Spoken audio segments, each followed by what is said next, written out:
I realized that if someone wasn't interested in me, someone didn't want to hire me, someone didn't want to invest in my company, I was going to be just fine. It didn't get in the way. I ran for sophomore, junior, and senior class president. I lost all 3 times. Based on my track record, I decided to run for student body president, where I went on to, wait for it, lose.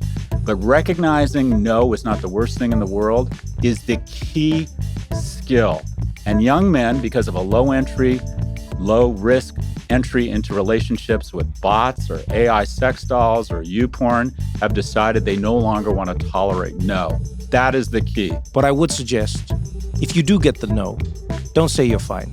You can say I felt rejected. Yeah. You can say I felt like a loser. Mm-hmm. You can say I felt like I can't get a woman. You can say all these things. But I think it's important with anti-fragility to say, but I know I will be fine. Yeah. Mm-hmm. I'm still here. There's still going to be tomorrow. I'll get past It's not the end of the world. It's shit and you're embarrassed and you feel stupid and all these things. But I love what you say. Like, you will be fine.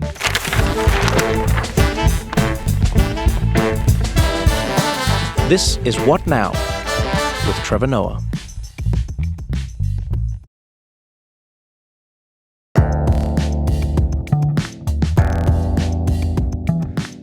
Where are you coming in from, by the way? Oh, well, I have a place. I live in London, but I have a place. You live in here. London? I do. What yeah. part of London? Marylebone. Oh, what made you choose London? I grew up there.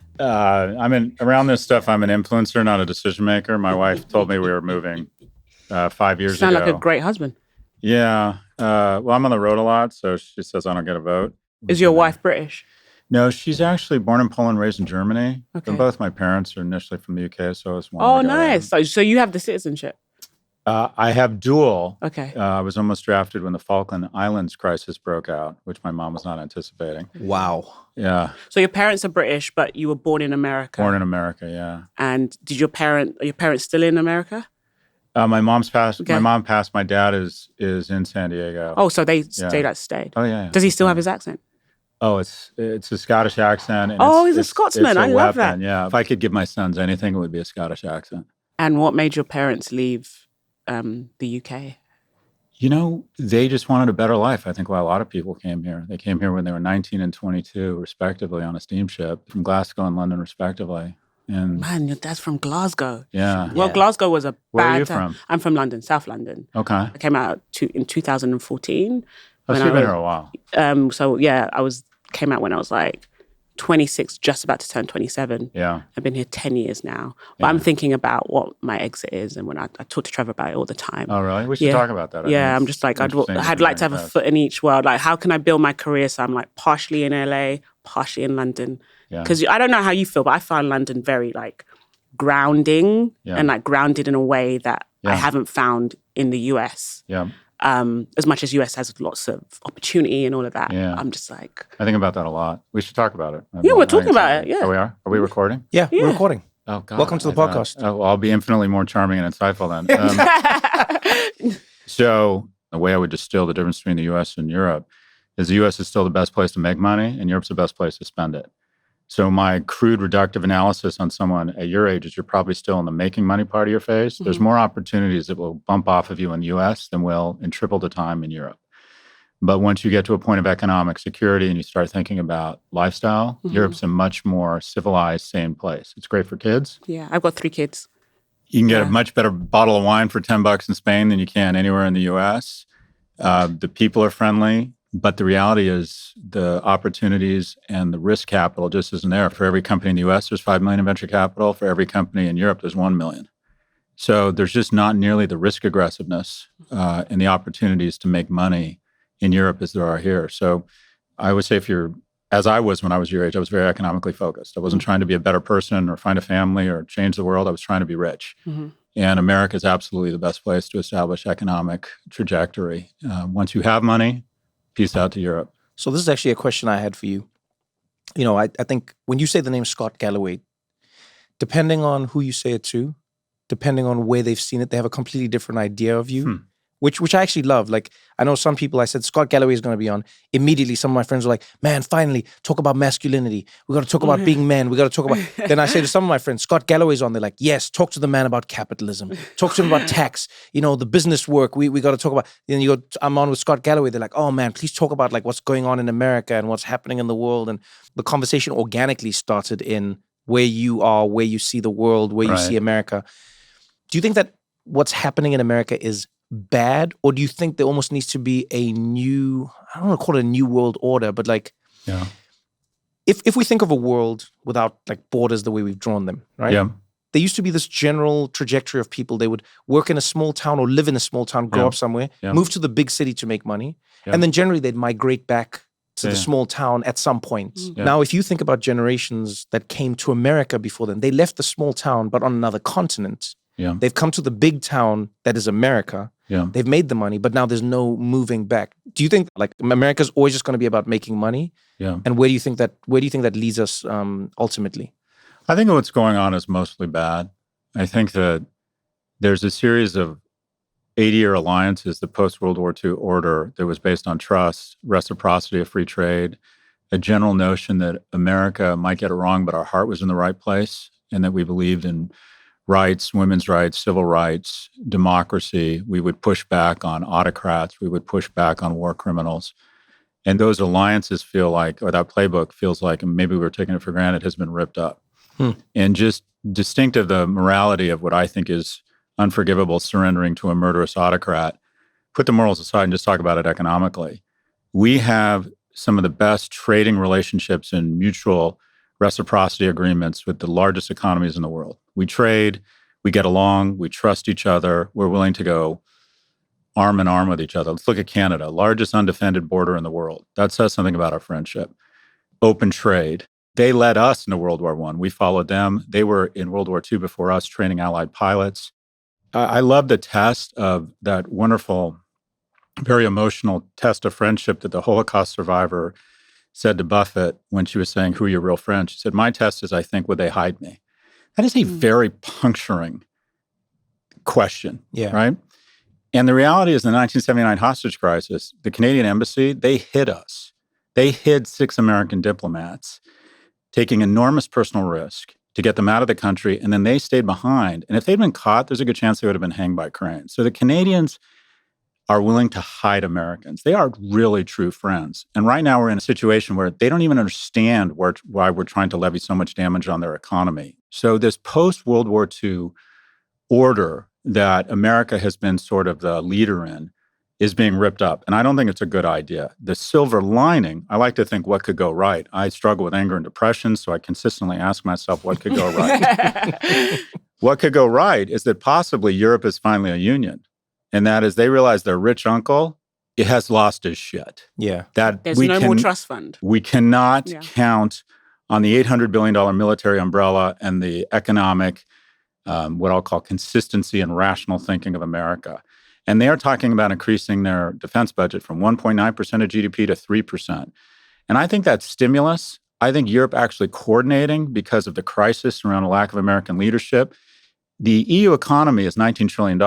Russia is $2 trillion. Russia's actually smaller than Canada. So there's no reason that if the EU gets its shit together and starts coordinating and increasing their military budgets, they shouldn't be able to push back on Russia all on their own.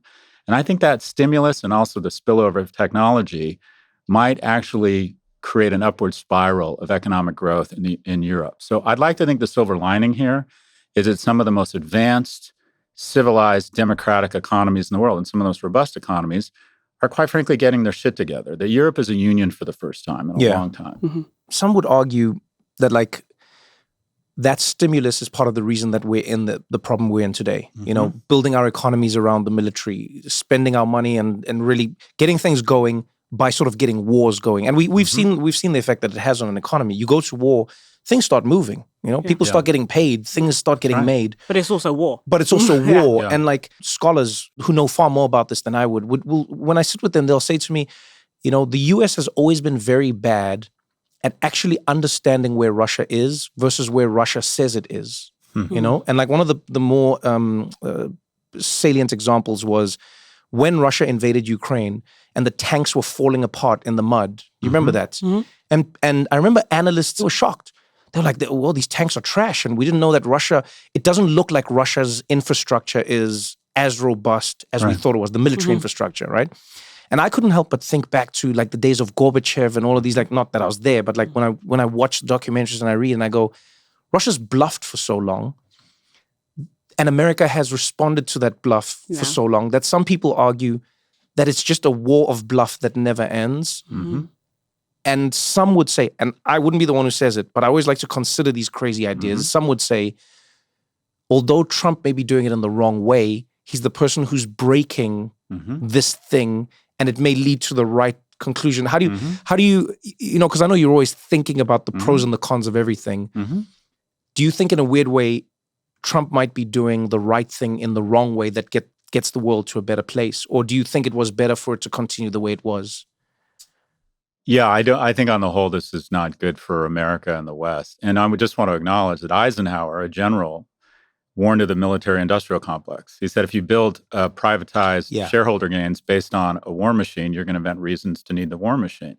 Having said that, I would argue that we on the left are sometimes naive about the fact that the moment some bad actors believe they can come for us and take our Netflix and our Nespresso away, they will.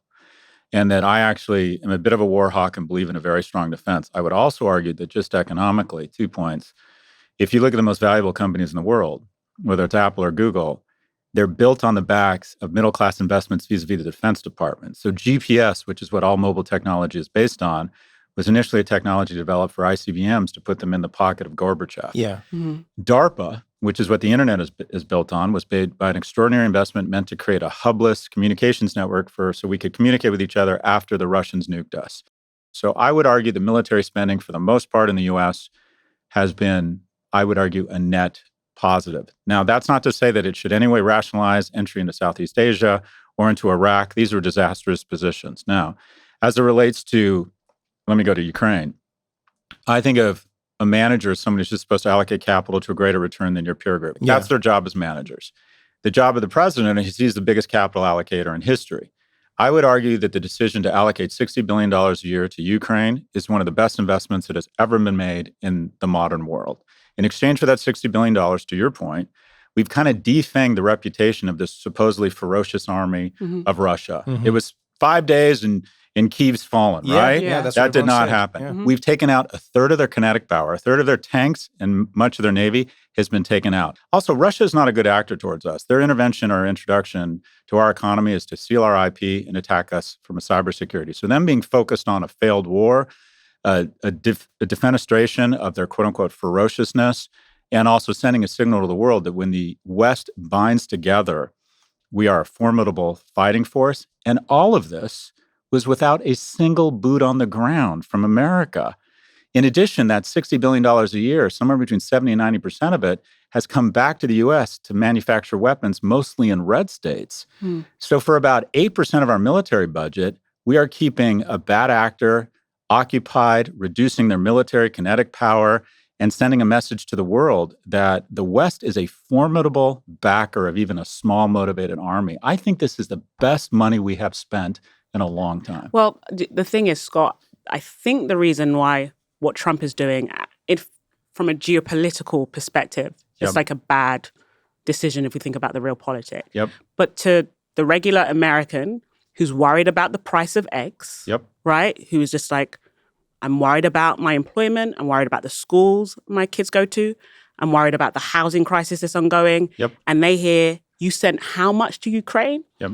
So how do we kind of speak to those people and get them to see the other perspective? I think it's through numbers and data. In terms of the very real justifiable argument of like, there's a lot of problems here. We should be focusing all our capital here.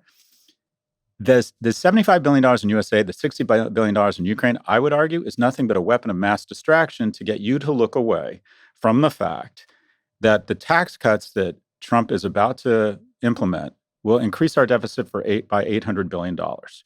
And the problem is Democrats don't speak in language that people can understand. This is what a deficit is.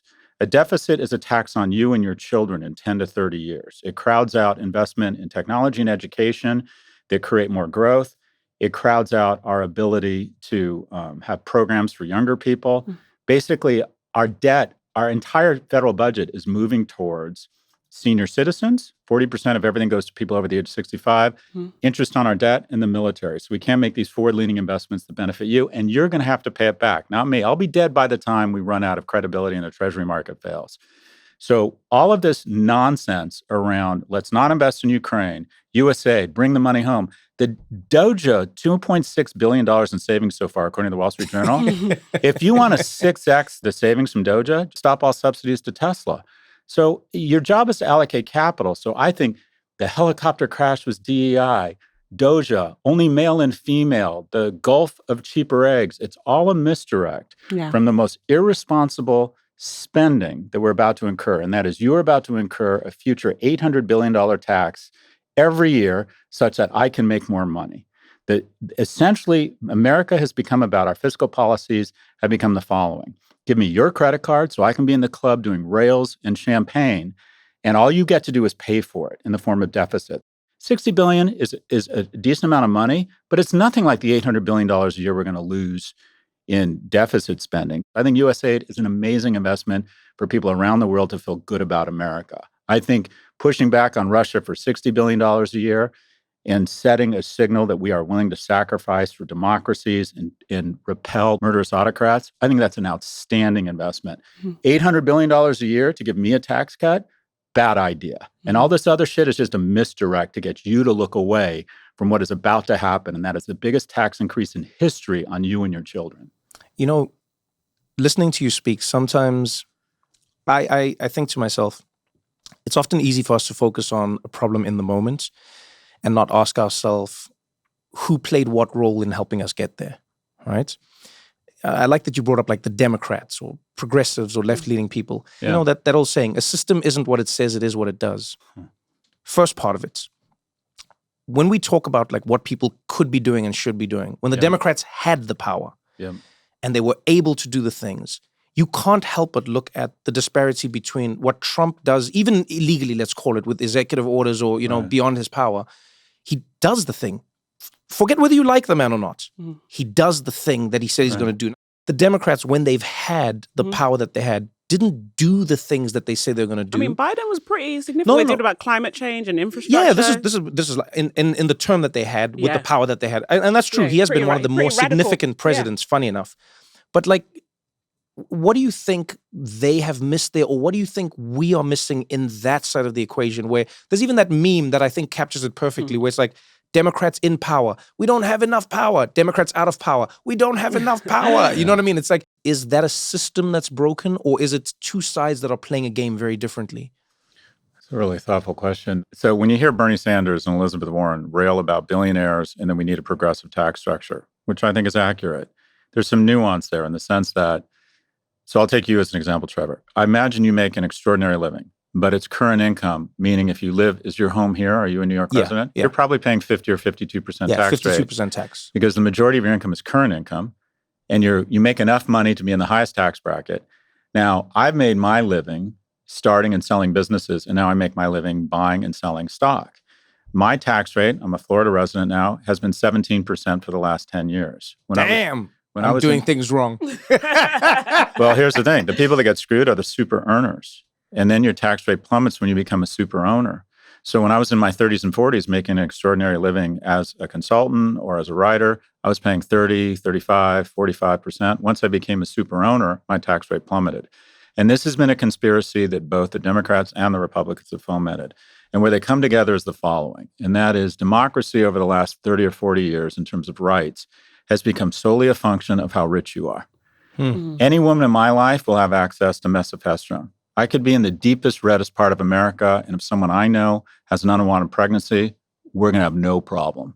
If they start rounding up people, and people say that could never happen in America, bullshit. It happened 80 years ago. We started rounding up the Japanese, despite the fact many of their children were serving in the European market, fighting in our uniform. It could absolutely happen here. I think we're one economic shock away from, and who knows who the group will be. It might be Muslims, I don't know, or immigrants. I think it could get very ugly very fast. It's not a threat to me. I'm rich. I can peace out to Dubai. You're male. And some of that. Although, just to comment on that, I actually think in America, and this is a collective victory, and we should celebrate it, I think you would rather be more non-white or gay in America right now than poor. I think it's the poor. But they intersect. The group There's most a likely, huge overlap. Yeah, the group most likely. But you would rather say that line again, though. But you would rather be born in today's America. Yeah. And this is a sign of our collective victory, but should also inform how we allocate resources and lift people up. Affirmative action should be based on color. and that color should be green. And then you're going to help a lot of people of color. Yes.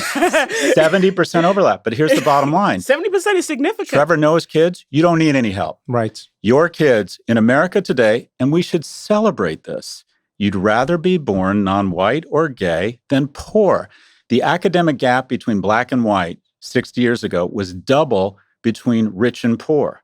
It has flipped. But Scott, don't you think it's still concerning that 70% of the people who are poor are people of color? But then the question is, how do we help them? Letting in the Taiwanese daughter of a billionaire is not diversity or affirmative action. No, I've never felt that's diversity. 60 years ago, there were 12 blacks at Harvard, Princeton, and Yale combined. That's a problem. Mm-hmm. Race-based affirmative action made sense. This year, 60% of Harvard's freshman class identify as non-white. But here's the thing, 70% of those kids come from upper-income homes. So where should we go? I think most Republicans and almost all Democrats agree that some people are born with wins in their face that deserve a little bit of help. By the way, I'm talking my own book. I got Pell Grants. My mother lived and died a secretary. We were generously upper, lower middle class. So I got unfair advantage in the form of Pell Grants because I came from a household that was considered in the bottom quartile. Yeah. I think that's where it should be now. But what we have in the U.S. is a conspiracy between the 1% and any administration that says, you don't need to worry. You don't need to speak up. You're the most powerful, but bitch about it to your friends and wring your hands about what's going on. But you're not going to come out and speak about it. You're not going to refuse to go to his inauguration. You're not going to refuse to give him $1 million because this is the bottom line. The rich, right, are protected by the law, but they're not bound by it. And the poor in this country are bound by the law, but not protected by it. Your rights and your democracy have never been better if you're in the 1%. But the whole point of American constitutionality and democracy is that it's meant to protect the bottom 50. Rich people don't need democracy. They don't need rights because they have money. I have more rights than any individual in history because I'm rich. And that's what America has become. It's become an operating system for transferring rights and money and democracy to the 1% at the cost of the bottom 99. It is total bullshit. It is un-American, and it is the conspiracy emerging. And the reason why so many rich people are being quiet is because they're like me. They upload their W-2s to ChatGPT. I'm going to save $930,000 this year if the Trump tax cuts go through. So stop. It hurts so good.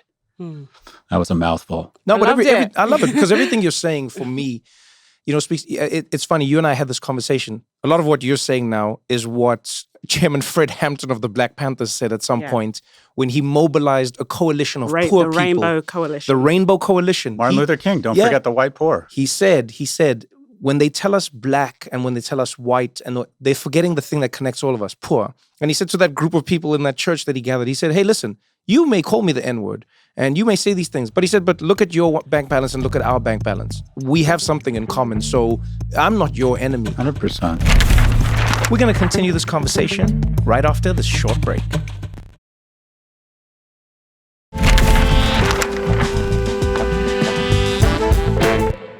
So like when we think about that, like when we think about politics through that lens, did it fall apart when America said that, companies or money is speech, like Citizens United? Is that when it fell apart? Or was this like a gradual creep? Was this the inevitable conclusion of a place that was built on the idea of just money and the most money wins? And I do want to say something.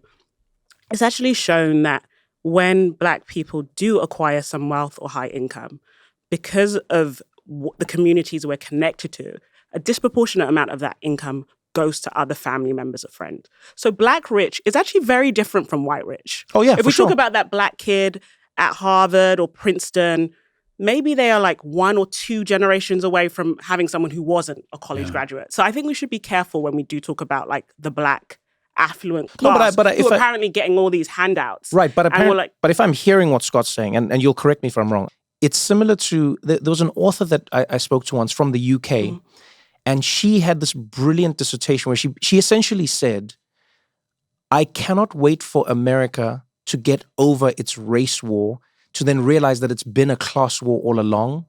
100%. But in America, specifically in America, you cannot separate the race from the class. But even when you get past it, let's say tomorrow we wipe away color, then the real game begins. Then you'll be like, oh, wait a minute. Now we see what was peeled away. And to your point, class has become a signifier of race, and race has become a signifier of class. They're intertwined. But even when you dismantle them, you will then realize that they're not actually, they just happen to be intertwined in this moment. I mean, I don't think the solve for all of this is black people, Asian people, whatever group to become rich. Or even the solve that we have for the white male crisis. Is that what you're saying, though? I don't think that's what you're saying. Well, so if you, to be fair, to acknowledge the point, so if you look at, there is still an economic apartheid in the United States. Yeah. Latino and black households have an average wealth of $20,000. White households, $150,000. So it's hard not to acknowledge. And it's going to deepen with the great wealth transfer that's going to happen with the boomers. I think we have to acknowledge that. When the boomer generation pass on their wealth, they're calling it the great wealth transfer. And that is going to deepen the inequity between black minority groups and white and millennials in ways that is unprecedented. There's some nuance, though. When you normalize it, when you compare black and Latino households with a college education to white households with a college education, things get normalized or evened out. They don't. They're also more likely to live in a poorer neighborhood. The New York Times did a great story on affluent black people who had the same income and wealth as white people. I think we're falling into the trap of the following. I think that the algorithms and the incumbents want us to be thinking it's black versus white, and it's the old, quite frankly. Old people figured out they could vote themselves more money, and an average 7-year-old is 72% wealthier than they were 40 years ago, and the average person your age is 24% less wealthy than they were 40 years ago. Every economic policy in America is meant to transfer wealth from the lower 99 to the top 1, and specifically from the young to the old. And who it impacts most is people of color and poor people. I agree. And the question is, how do we move to a solution? But Scott, what I wanted to say is I completely agree with you. And I think what you have is a very fair reading. But I worry about us losing the nuance of the collective experience that certain groups in this country have that are different. That's why I say, to me, it sounds like you're saying the same thing. That's what I'm saying. Yeah. So when I look at it from two different places, it's almost like one is meditative and one is contemplative, right? Yeah. What Scott is saying is, if you blindfolded said, we are going to help poor people in this country, more black people would be helped and more Latino groups would be helped because they are the people who are more poor. However, tons of white people will be helped because there are tons of poor white people as well. So he's going, what the promise of America is being neglected right now to people who are being left behind because we're moving to a society where it's more like an oligarchy than it is an actual meritocracy. Yes, it's all about the compounding of the money versus, where your rights are in relation to you. And now what you're saying is, even when we're building these systems, we mustn't forget who's been left behind. No, I just want to use a model. The University of California, which saved my ass, I think had the right approach. In 1997, they did away with race-based affirmative action, and they went to what's called an adversity score. What is your background? Do you come from a single-parent household? Do you come from an economically strained household? Do you come from a household where someone is incarcerated? And by the way, the overlap. That's genius. Yeah. The overlap is 70%. But what it also solves for is the fact that, quite frankly, Trevor, your kid should not get affirmative action. Yeah, I agree. And I don't even have a kid, Cristiano. Stop bullying. But this is what happens. The identity politics ends up enraging. How did we elect an insurrectionist as president? That's an honest question. And I think this is what happened. If you look at the groups that pivoted hardest from blue to red, 2020 to 2024, it was 3 groups. It was Latinos who, in my opinion, gagged on the notion that because of their identity, they were expected to vote some one way. Mexican Americans in LA are much different and have different priorities than Cuban Americans in Southern Florida. They pivoted the hardest. The second biggest pivot was people under the age of 30, who for the first time in the nation's history aren't doing as well as their parents were at 30. That's never happened before. The third group that pivoted hardest to the right were women aged 45 to 64. And I believe that's the mothers of young men who are failing. This was supposed to be an election on, or a referendum on, women's rights. We thought that's what was going to save us, for those of us who supported Vice President Harris, that women's rights were going to step into the fold. Women's rights did not show up. It was not a big swing vote in this election. What showed up, quite frankly, was struggling young people and their parents.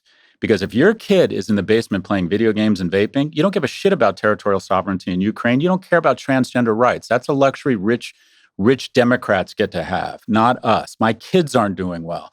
And so they voted for chaos and change. And this guy is so coarse, so unconventional, so kind of non-bullshit, quite frankly. that you saw people pivot hard from blue to red. Okay, and now this is where I bring in the race stuff, right? Black women overwhelmingly voted for Vice President Harris. Whose sons in this country are doing the worst? Who is going from the school to prison pipeline? Who was disproportionately impacted by the marijuana being illegal? Yep. Who's disproportionately interrupted by the carceral state, whether it's being stop and frisk?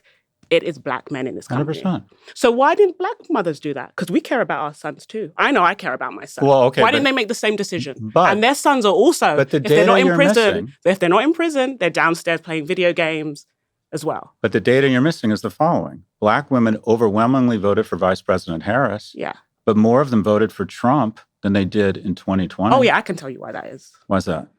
Some of the immigration sentiment really resonated. Right. Really resonated. And Tressie talks about it all the time, the idea of Black jobs. A lot of people laughed at Trump when he said that thing about Black jobs. But for a lot of Black women, they're like, I know the jobs he's talking about, the jobs that my brother used to do, or my uncle did, or my father did. So I think the immigration sentiment also spoke to them. And also VP Harris. Some Black women weren't fans of hers, and they didn't feel like they should have to vote for her based on their identity.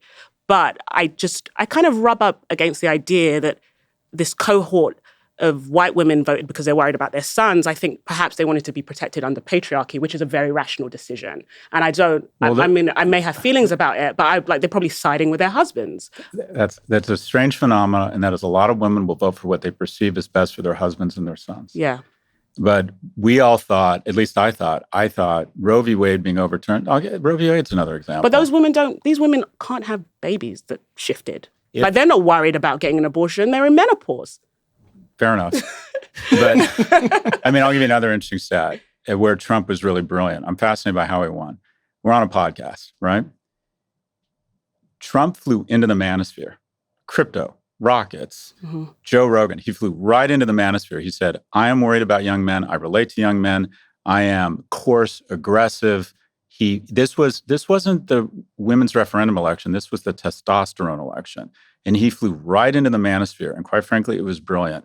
By him going on Rogan, 40 million video views, 15 million audio downloads, he got more attention in 90 minutes than Kamala. If Kamala Harris wanted the same level of attention and exposure, she would have had to have gone on MSNBC, CNN, and Fox every night for 3 hours for 2 weeks. She absolutely should have flown down to Austin. He saw the opportunity to appeal to struggling young men and the people concerned about them. And by the way, the struggles I talk about struggling young men a lot, they're even more acute for young men of color. Yeah. A boy is twice as likely to be suspended as a girl on a behavior-adjusted basis. Same exact infraction in school, a boy is twice as likely to be suspended. A Black boy is 5 times as likely to be suspended. So we have an education system that is not only biased, in my opinion, against males, it's really biased against males. All these problems I talk about with men, whether it's suicide, opiate addiction, homelessness, it's especially acute among non-white men. But this is something, going back to your question, when did this happen? I feel like America, and I'm an atheist, so I'm not suggesting that church is the answer, but as a nation becomes wealthier, its reliance on a super being and church attendance goes down. But into that void fall, we still need answers, so we try and find idols. And the new Jesus Christ of our economy are technology innovators, tech billionaires, because the shit feels like magic, and these people create trillions in wealth, so we're fascinated by them. And I think where we came off the tracks is this idolatry of money. When I was a kid, my dad's boss had a slightly bigger house, but we all went to the same country club. We all went to the same school. Money buys you everything from better healthcare to better schools to a much broader selection set of mates. So we have become obsessed, understandably, with money. The idolatry of the dollar and these tech innovators has gone berserk. And so the pursuit of the dollar, in my opinion, has crowded out almost all traditional character. When the wealthiest man in the world, and probably the most admired man in the world, is making Nazi salutes, we normalize that shit. Why? Because he's really fucking rich. Look what money has done to us. Look what it's done. If you had a friend who was making Nazi salutes at parent-teachers conferences and was being sued by 2 women for sole custody of their kids, and you had heard from credible sources that they were addicted to ketamine, wouldn't you move in and say, hey, boss, something's wrong here? But not if you're rich, not if you can put a rocket into space or make a shit ton of money with EVs. Money has perverted us. It has crowded out all sense of character, of decency, of what it means to be a real man. We have decided that you can get away with anything as long as you're rich. It's been a total, in my opinion, a lack of a moral failing. We used to admire cops. We used to admire people who had fidelity to their religion. We used to admire people who defended our country. We used to admire the sexiest man I remember thinking that I looked up to was my principal. He drove a 240Z. He smelled like Aqua Velva. He wore these cool coats with an elbow patch. He can't get laid now. Do you think a vice principal has any game in any city? I mean, vice principal is a good job. I think some of my friends would take one. I'm telling Fair you. enough. It's so funny how so many of the things you're speaking about tie into all the conversations we've been having on this season of the podcast. So you talk about the dismantling of a community. Mm-hmm. We talked to Robert Putnam and how you can directly correlate communities falling apart with distrust in a government and people now voting against their best interests. You talk about young men feeling isolated. We talked on the show about, mass shooters and like the psychology behind it and like where these men are. You, Christiana, funny enough, you were the one who talked most about like the women voting for their sons. You kept on saying in the lead up to the election, you were like, You have kids? I have 3 kids. You have 3 kids. How old are they? I have a 5-year-old, I have a 19-month-old, and I have an 8-week-old. Oh, you're in the middle. I'm in the trenches. A son and 2 daughters. And I said, as I say on the show, I want my son to turn out great. I want my daughters to have great options for husbands. Yeah. So I am actually invested. But that's what I mean. And but Christiana kept on saying it. No joke. On the show, she kept on saying, I'm worried, guys, that these women are going to vote for their sons and it's not going to... And we were like, what do you mean? But I'm looking at all of these things that you're tying together. And maybe there's 2 aspects of it I'd love to try and figure out with the help of your brain. First of all, I love that you talked about Trump and the paradox that he contains, right? In that he is,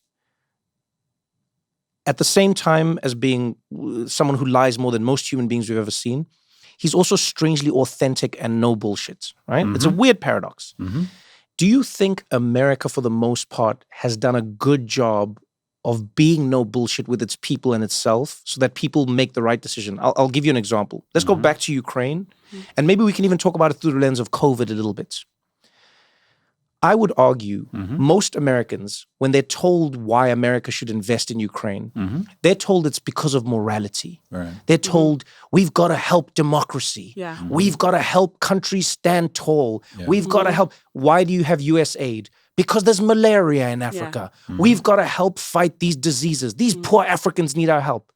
I think it would be a lot more honest and it would get to people more if you said, hey, you know why the things in America cost cheaper than most places in the world is because we have so much soft power that those countries the economic argument. have to 100%. give it to us. So you see, if you didn't live in America, this is how much you would pay for this. This is how much you would pay for that. This is how much you would pay for that. You know, when you travel and your dollar can buy you anything, it's because we have this soft power. So you think we're helping Ukraine for nothing. Do you know who the largest exporter of grain is in the world? It's Ukraine. And I think sometimes America, there's been a lot of politicians who've made it like this morality argument, which in some ways is a little duplicitous, but I also understand it because it can come with that. The 2 things can coexist.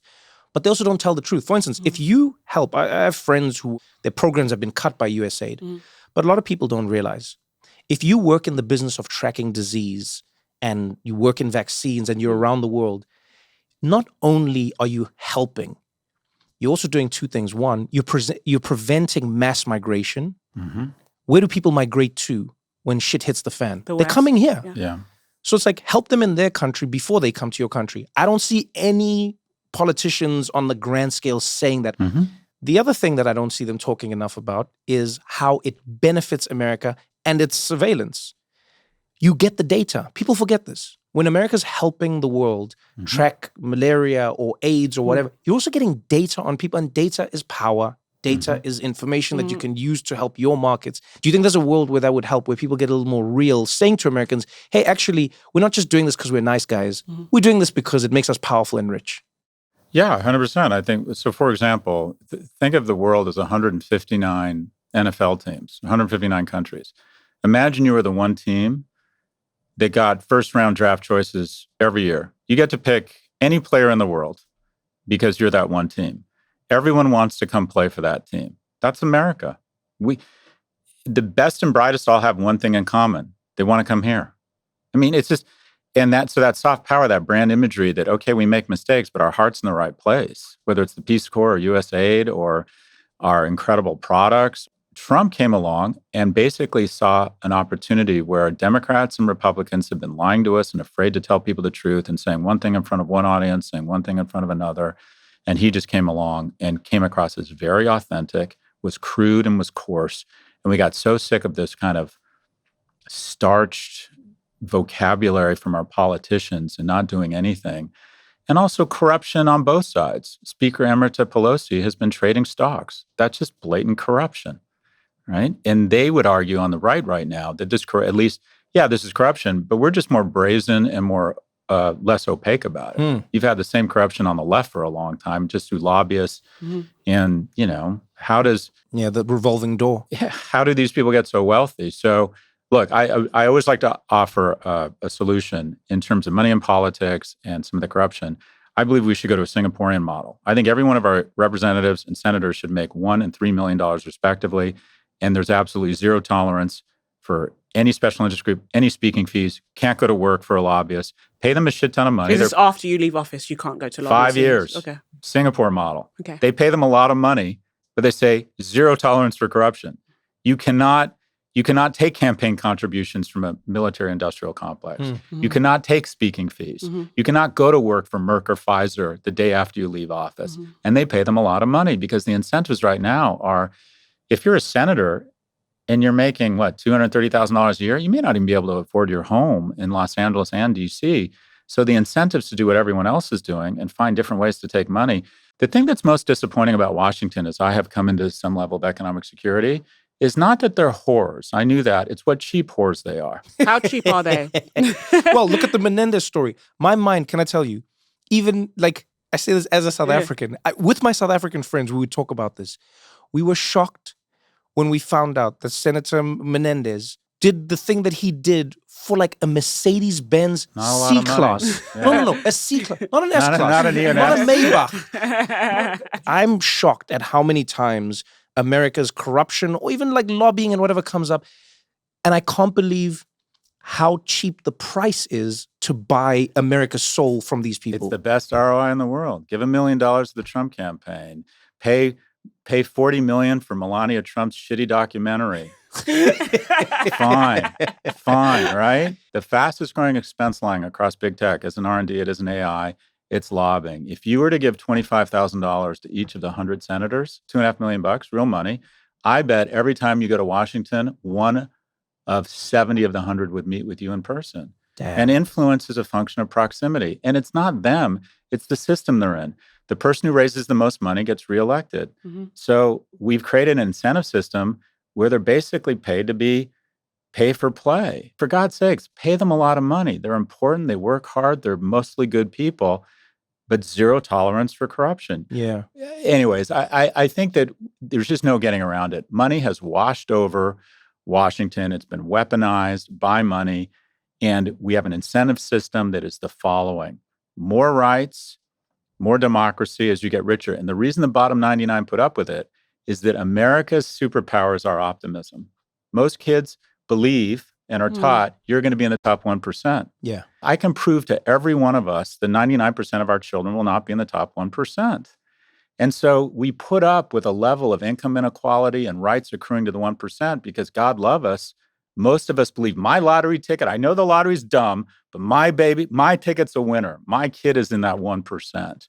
And the whole idea of America is the majority of our laws, the majority of our economic programs are supposed to help the bottom 50. And we've creeped into the situation where it's really all about the top 1. And then the bottom 99 get 210 notifications a day that they're not in the top 1. I mean, just think of what we're doing to the self-esteem of young people who are not making as much money. Rent's gone up, education's gone up. When I applied to UCLA, the admissions rate was 76%. This year it's 9%. But if you don't get in, you get Instagrams from your friends all day showing the amazing parties they're experiencing at UCLA. Not only denying opportunity to young people, we're throwing in their face all of this wealth porn all day. And what do you know? We have the most anxious, obese, and depressed generation in history. 50% of people my age feel good about America. 1 in 10 Gen Z and millennials feel good about America. Something comes off the tracks with one of your kids, the whole world shrinks to that kid. And I'm, again, going to solutions here. Have you experienced that with your own and kids? You will too. That's what it means to have kids. The receipts for love is anxiety and grief, right? That's it, Come on, Scott, you gotta give me good things coming ahead. Don't scare me like this. I'm ready. I'm ready. When I was Trevor, imagine a less handsome, less successful guy. All I wanted was more money, more experiences, more women, more money, more experiences, more women, but I never felt sated. I just more fucking more. The first time I felt sated, and you will feel this way, there will be moments with your children where you think, okay, this is enough. Are my children already enough? This is enough. Yeah. But something happens to them, and I mean, none of this other shit matters. Yeah. It doesn't mean anything. And for me, the unifying theory of everything, and where I would like to see every policy reverse engineer, is to one goal. And that is every person under the age of 40 should have a reasonable prospect of finding a mate, more third spaces, mandatory national service, more freshman classes, vocational programming, more bars, more alcohol, quite frankly. I think young people need to drink more, make a series of bad decisions that might pay off. Let's give young people a chance to hook up. Remote work? No. Tax companies that don't have in-person work. Fall in love. Give men a chance to demonstrate excellence. He's funny. He's kind. He smells nice. I will have sex with him. And then you have children, and every economic policy should be the following. 2 people who are working, minimum wage $25 an hour, universal pre-K, get rid of long-term capital gains tax deduction, mortgage interest rate. Who owns stocks and homes? Me and Trevor.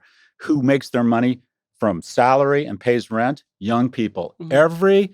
Every policy in America with this prosperity should have one table stakes, and that is 2 young people should have the ability to find each other, fall in love, and should they decide to have kids, be able to afford it. 40 years ago, 60% of 30-year-olds had at least one child. Now it's 27%. It's because they don't want kids?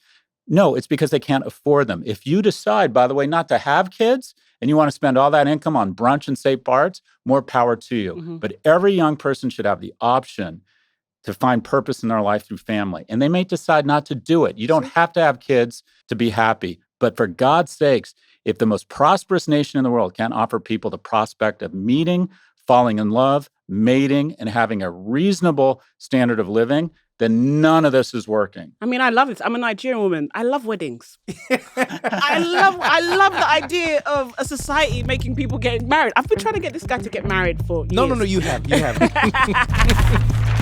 Don't go anywhere, because we got more What Now after this.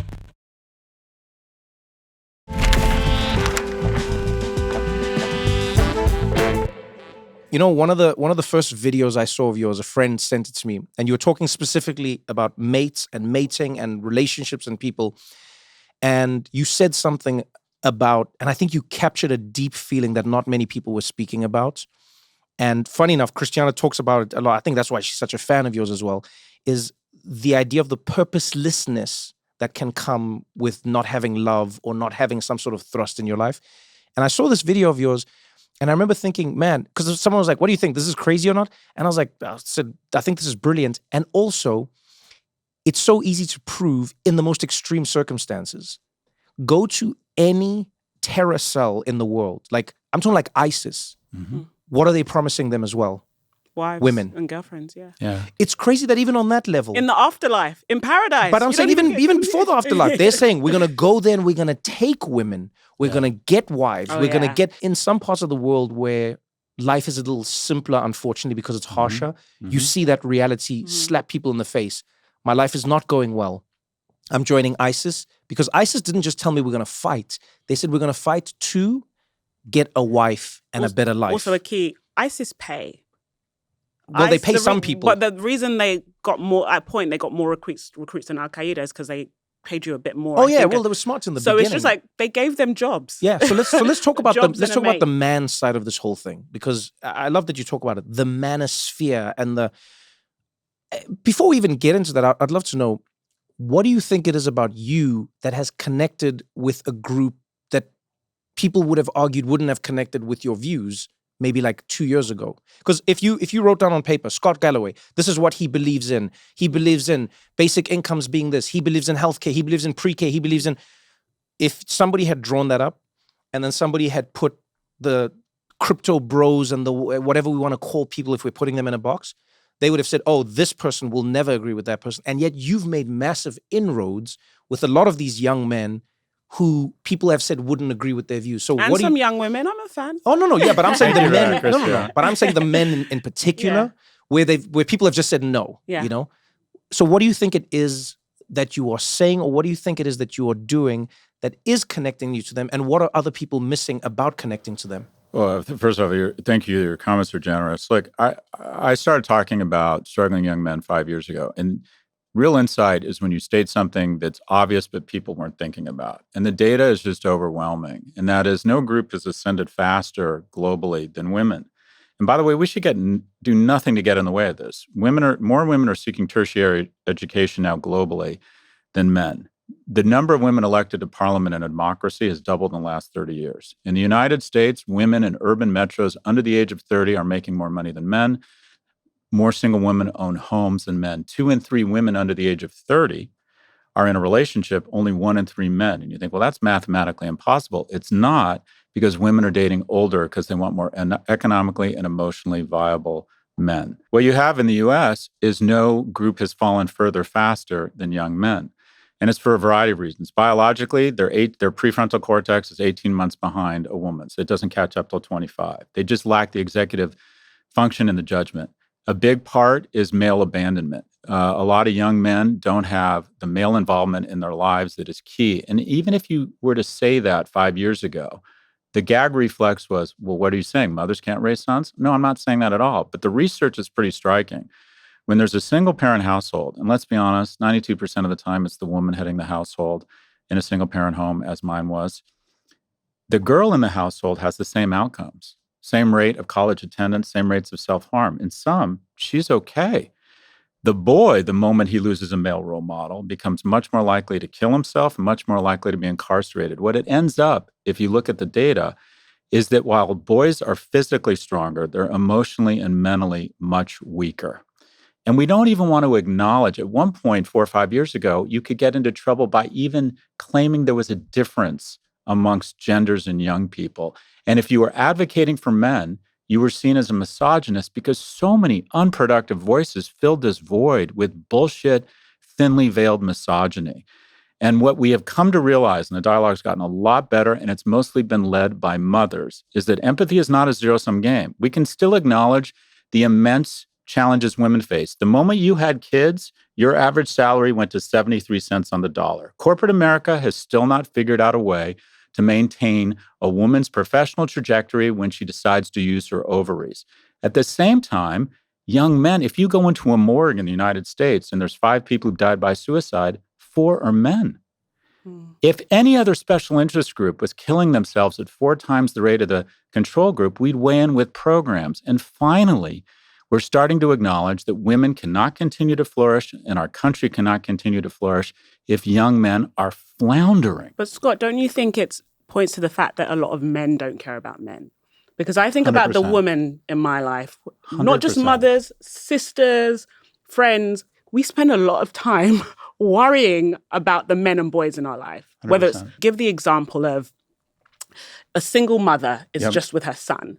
Now, if a mother is absent from a friend's life, other women will step in and fill that woman's role. Why aren't men saying, well, there's a single mother down the street, or I have a family member that's single. Why aren't men stepping in? Why don't men care about men and boys? It's a great point. If you were to reverse engineer when a boy comes off the tracks and becomes an unproductive man, it's the single point of failure is when he loses a male role model. We have the second most single-parent homes in the world behind Sweden. And unfortunately, there's a taboo. If you were to get involved in a 15-year-old's life, if you were to look around the office and say, single mother, say, I'm Trevor, I'm going to a game. Do you have a son who'd like to hang out with me? Because you're immediately suspected. You're immediately, quite frankly, Michael Jackson and the Catholic Church have fucked it up for all of us. And that is, if a man wants to be involved in a boy's life, there's a bit of trepidation. Is there something wrong with him? Is he up to something really mendacious or awful? Could he be possibly a pedophile? And this is such a tragedy because there are so many men with fraternal and paternal love to give that maybe don't have kids of their own, or maybe just are concerned or see the problem, who are willing to weigh in, and they're kind of told by society not to. And also, quite frankly, men are not stepping up. There are 3 times as many women applying to be big sisters in the New York Big Sisters program as there are men applying to be big brothers. In sum, if we want better men, we have to be better men. And you're exactly right.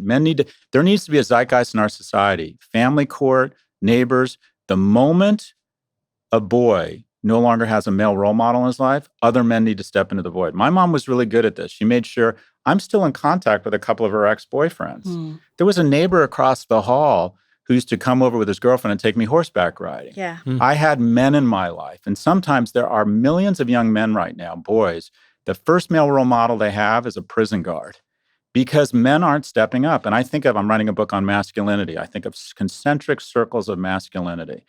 You take care of yourself. You're strong. You're economically viable. You're kind. You're a fucking monster. You have this unbelievable thing called superior bone structure, risk aggressiveness, this amazing substance called testosterone.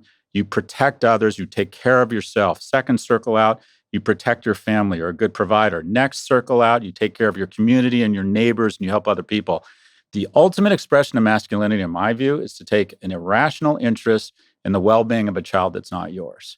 And not enough men are doing this. Yeah. And it is so easy to find them. Can I tell you an idea I have? I wish more men made men who are bad fathers a pariah. Like, if you have a friend that doesn't see his kid, he shouldn't be a friend. So, can I say 2 things to this, right? I agree with the premise completely. Mm-hmm. But I think it is important, just as you do on all issues, I think it's important to consider what the possible reasons can be. Okay.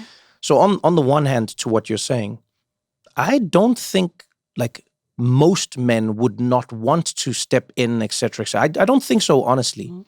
But I do know from speaking to men everywhere around the world, to what you're saying about like wealth porn, etc.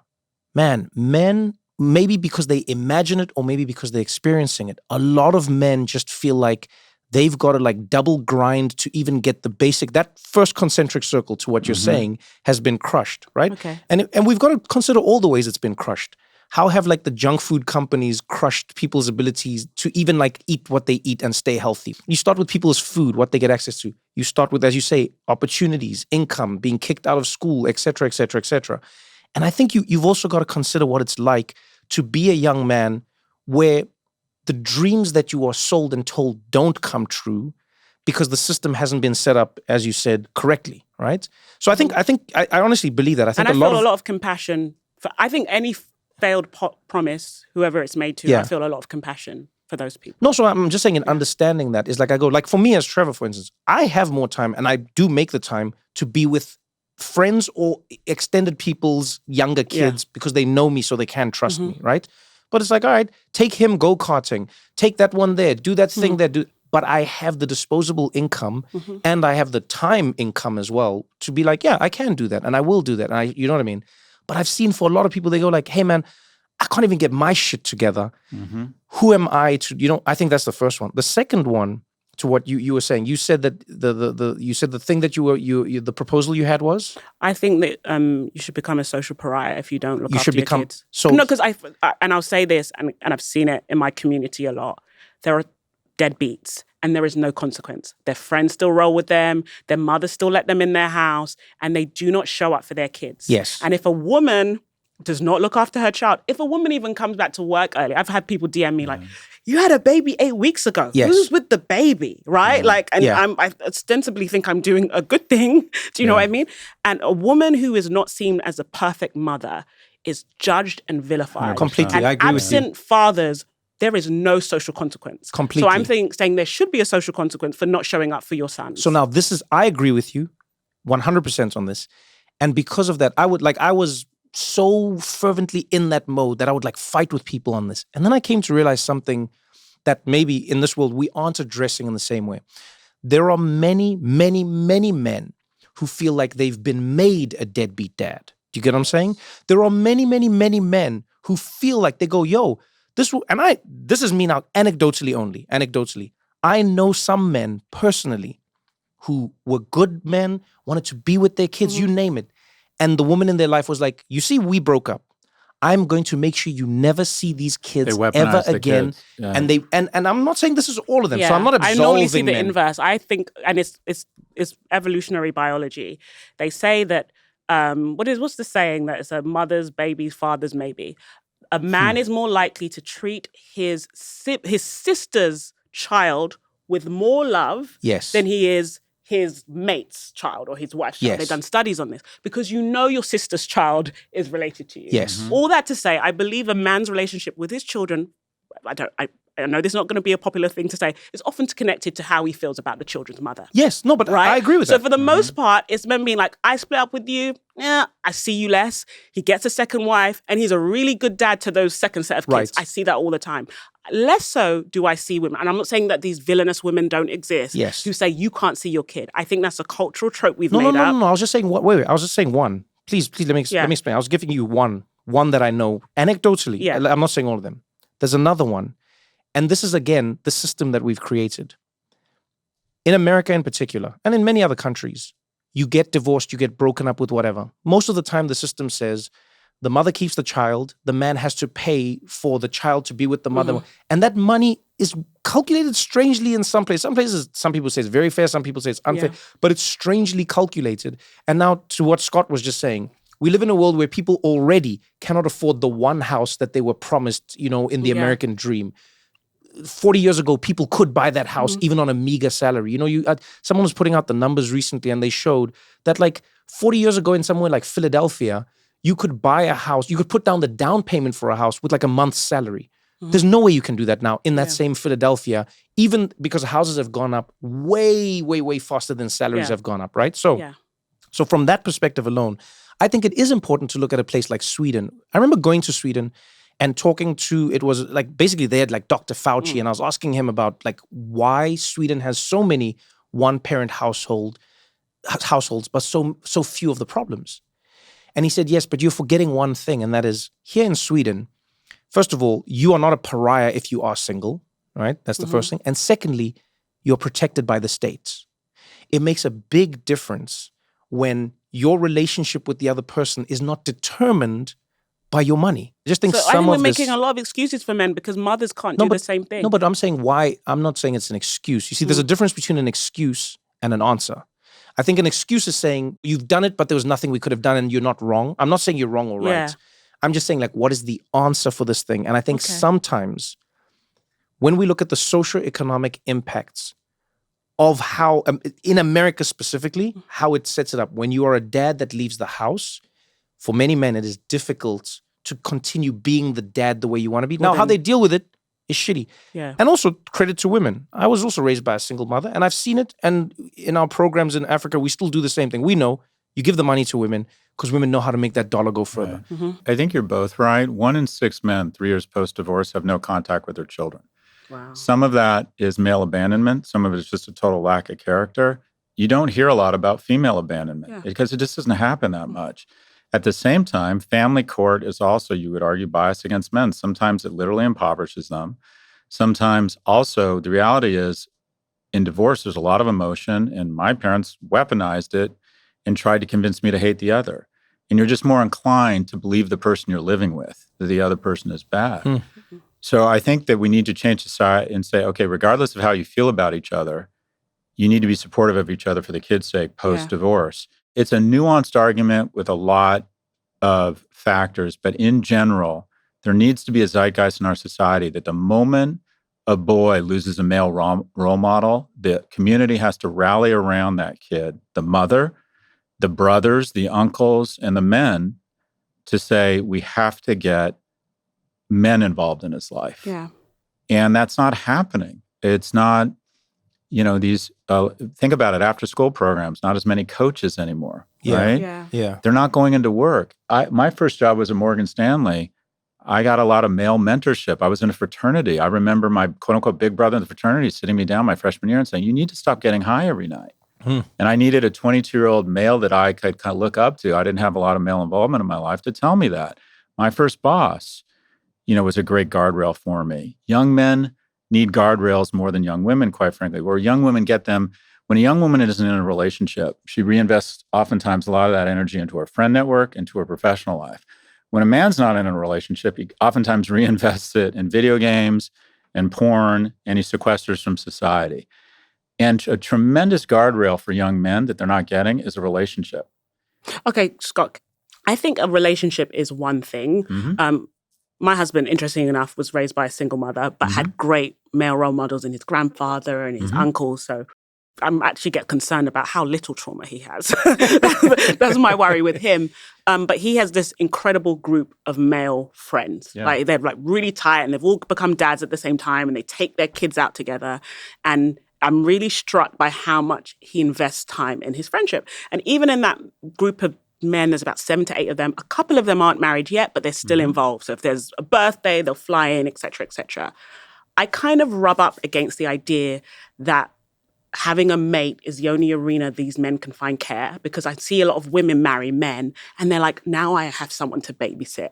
Isn't there a way that we can encourage young men to invest in their friendships and in a brotherhood and in their communities in a way that means even if you don't have a romantic relationship, you still have a really rich and fulfilled life? Because this world where my daughters are going to grow up and, okay, the man does have a job or whatever, but she's going to have to look after him all the time. And if she doesn't, he falls off the rails. I'd rather it be a man who has a really rich interior life and social network. And if he's married or not, or if he has a girlfriend or not, it doesn't matter. It's not as socially devastating. I think you're talking about the way the world should be, not the way it is. Or and the reality we can perhaps make it. Well, that's very nice. So the reality I'm is, not an optimist. I'm just saying that we have we have that in common. Yeah. A 30-year-old. Now I see why you're a 30-year-old male that hasn't lived with a woman or been married has a 1 in 3 chance of becoming a substance abuser.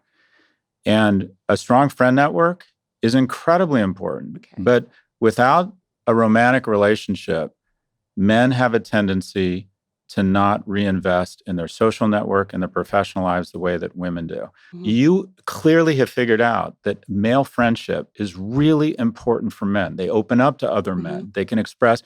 The people who have the most job prospects are the most social. They have an outlet with each other. Do you think in general, though, that women, once they get married, are really supportive of men spending more time with their friends? I think it depends on the friends. I like my husband's friends.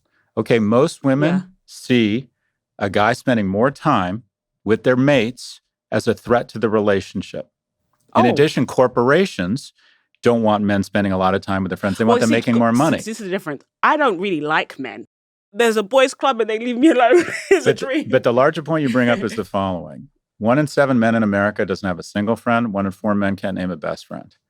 Damn, that's crazy. And we have what I would argue is a loneliness crisis. And the most frightening thing for young men right now, in my view, is that the deepest pocketed, most talented companies in the world are trying to convince young men, especially, that they can have a reasonable facsimile of life on a screen with an algorithm. Why go through the effort of trying to have friends and figuring out the pecking order and your social currency when you can go on Reddit and Discord? And why, for God's sakes, would you ever go through the humiliation, the rejection, working out, having a plan, being funny, smelling nice, enduring rejection, feeling humiliated, figuring out a way to feel confident, showing the perseverance such that you can establish a romantic or a sexual relationship when you have porn?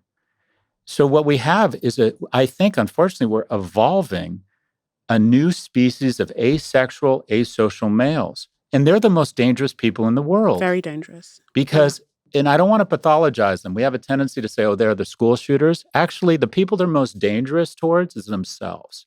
They're much more likely to harm themselves and harm other people. But the one thing the most unstable, violent societies have in common is a disproportionate amount of young men who have no economic or romantic prospects. Yeah. So, and we don't like to have an honest conversation around mating. The reality is women mate socioeconomically horizontally and up, men horizontally and down.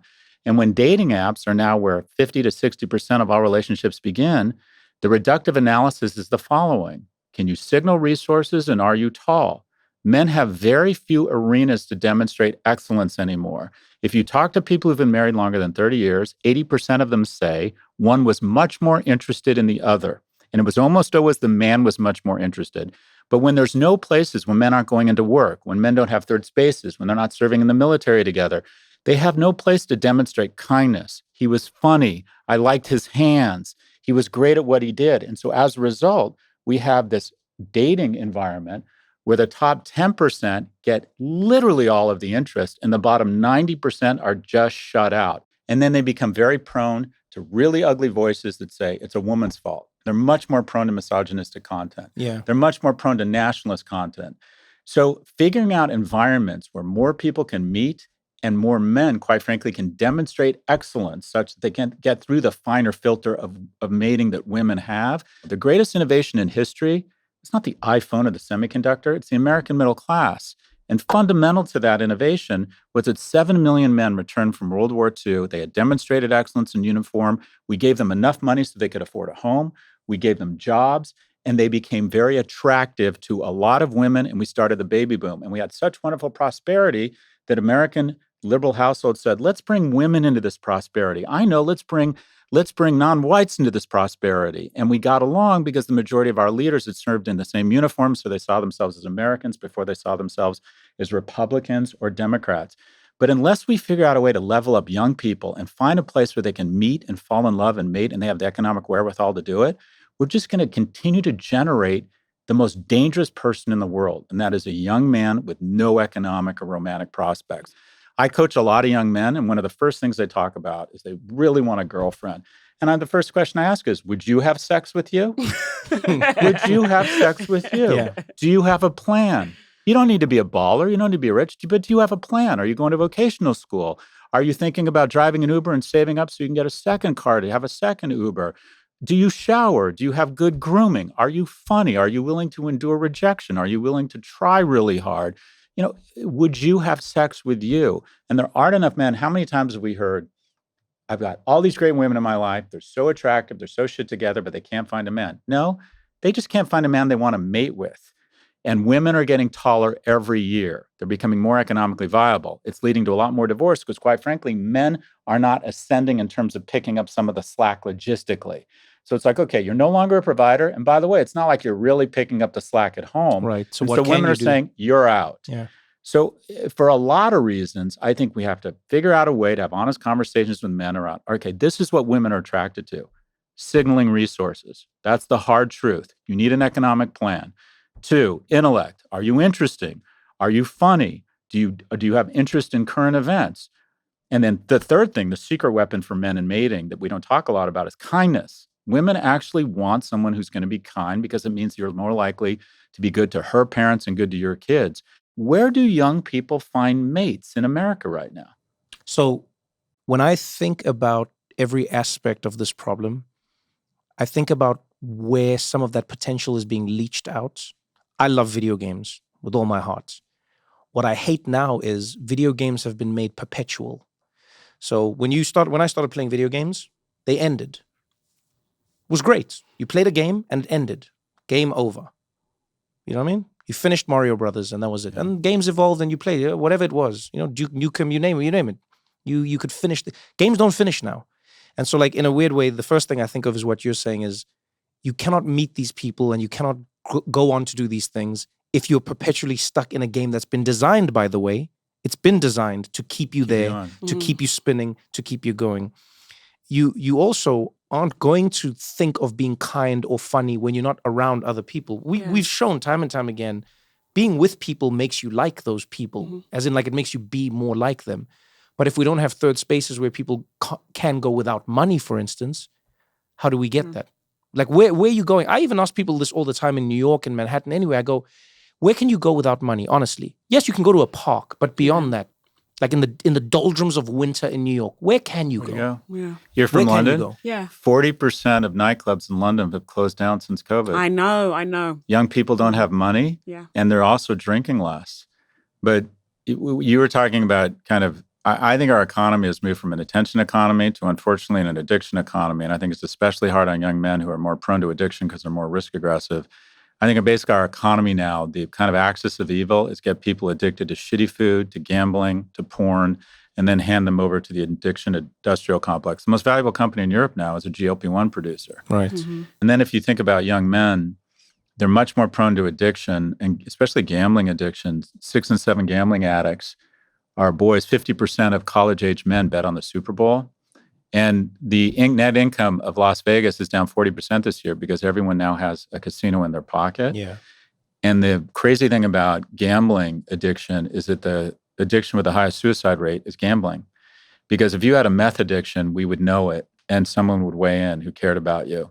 You can get out so far in front of your skis with a gambling addiction and no one knows. Yeah, we talked about that on the podcast with Kaya, my friend. His younger brother committed suicide because he was deep in gambling debts. No one knew until it was too late. Idea. The thing spins. And now, this was even pre the apps in that way. And now it feels like, the apps run every sport now. The NBA, the NFL, they're almost sanctioned by the leagues now. They're the official betting partner of. Do you know what I mean? Yeah. So let me ask you this then, Scott. Like, I like that you said you love offering solutions. Let's try to think of a solution for the individual and a solution for the community.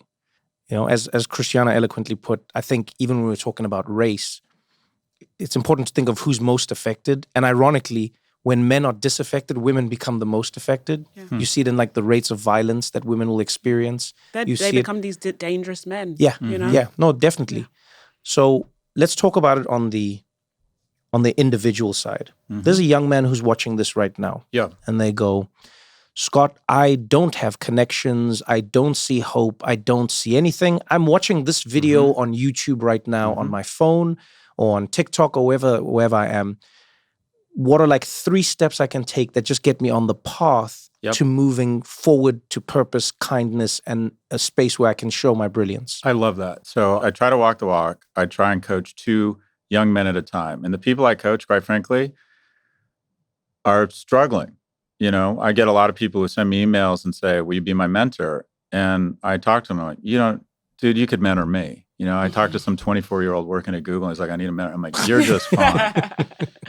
The first thing I do, I try and do it in person, but oftentimes it's over Zoom. The first thing I do is the following. I say, unlock your screen. I want to see your app time. And the first thing I do to put them at ease is I say to them, I gamble, I buy options. I'm not immune from gambling. I like porn. I try to modulate my use, but I like porn because I want to put them at ease. I'm not going to judge them. And I say, okay, everyone has an advantage. You want to lean into your advantage. Your advantage as a young person is you have a lot of capital, but you have human capital. You have more time than money, but that's an advantage.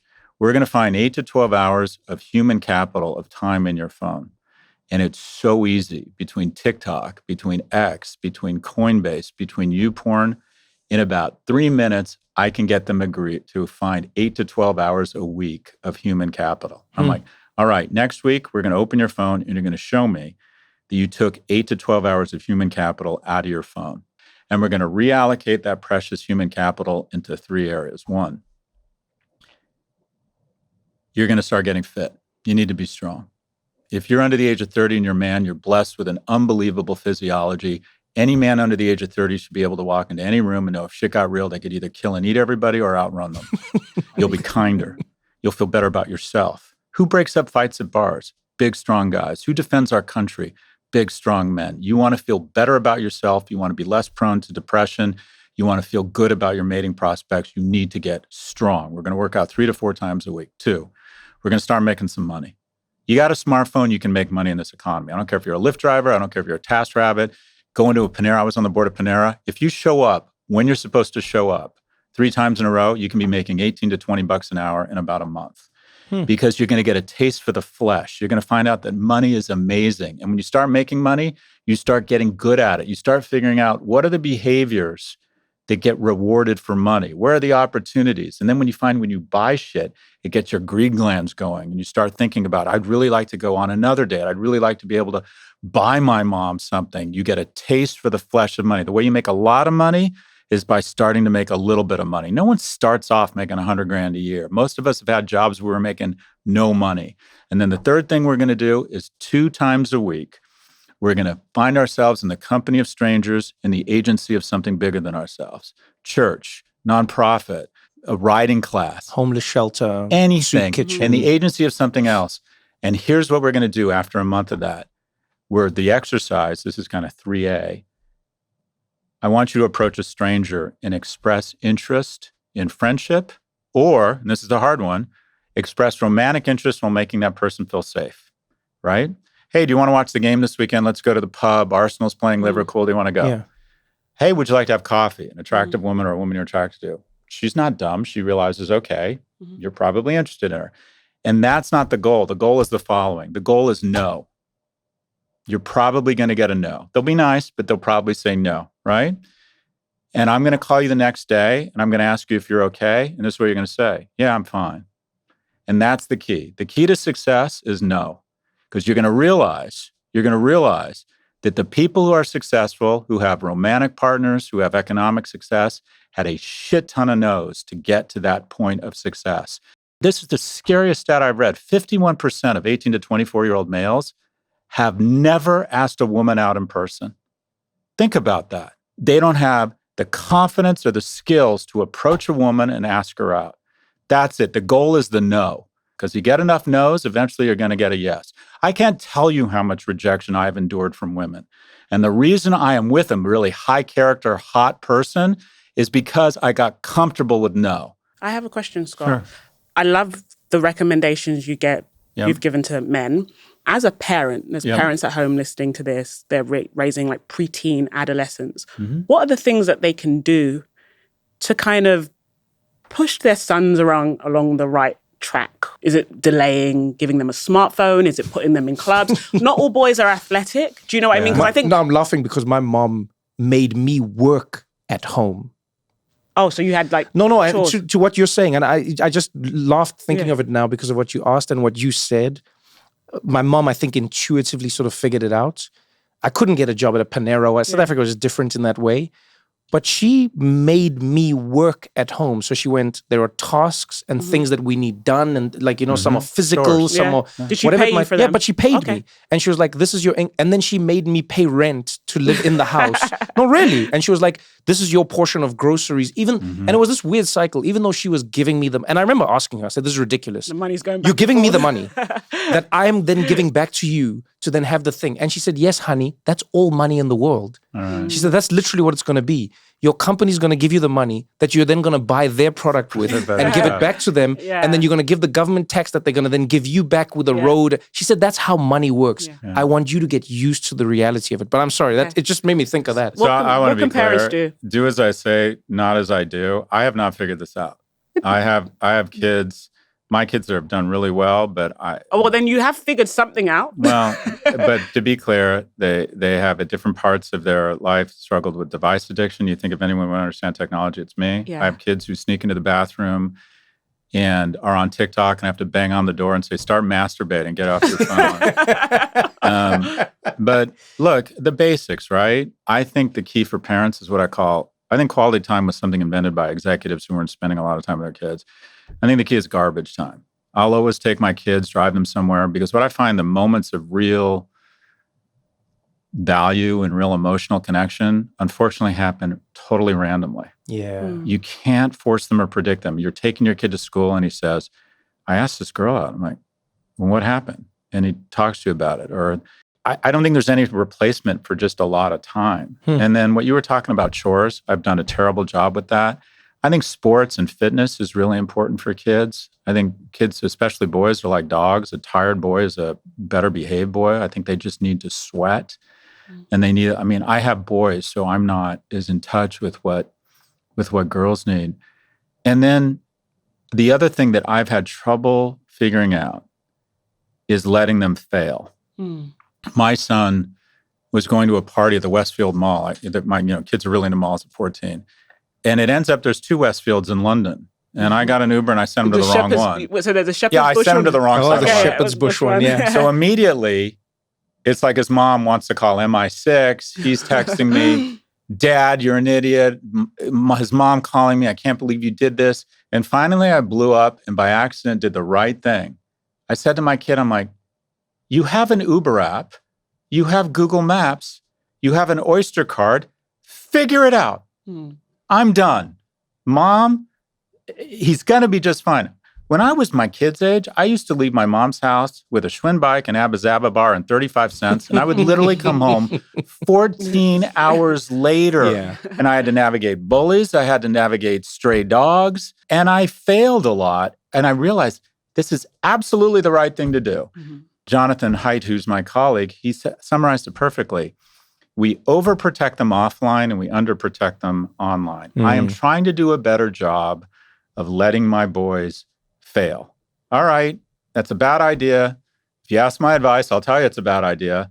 But okay, have at it. You think you can go to soccer practice without shoes? Just see how that works out. Have at it. I'm trying to do a better job of letting them fail, because if you look at what happens at the freshman year at NYU, we have real issues now around depression and self-harm. And it's for two reasons. One, and this is Jonathan's bailiwick, because they're on social media and they have a lack of self-esteem, especially girls.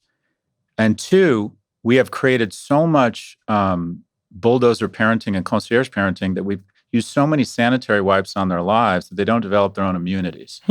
And they show up to freshmen at college and they get their heart broken or they get their first C and they literally freak out. So by the time I got to college, I don't know what it's like for you, I had failed a lot.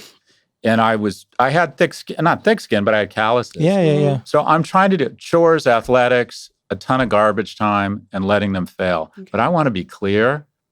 I struggle. I have outsized emotional reactions. I get too angry at my kids. I say things I shouldn't. I overprotect. I underprotect. I am still trying to figure it out. We're all trying to figure it out. And that's why we're here. There you go. Scott Galloway, thank you very much, man. Thank you for making the time. Thank you, Thank Scott. you for braving the journey.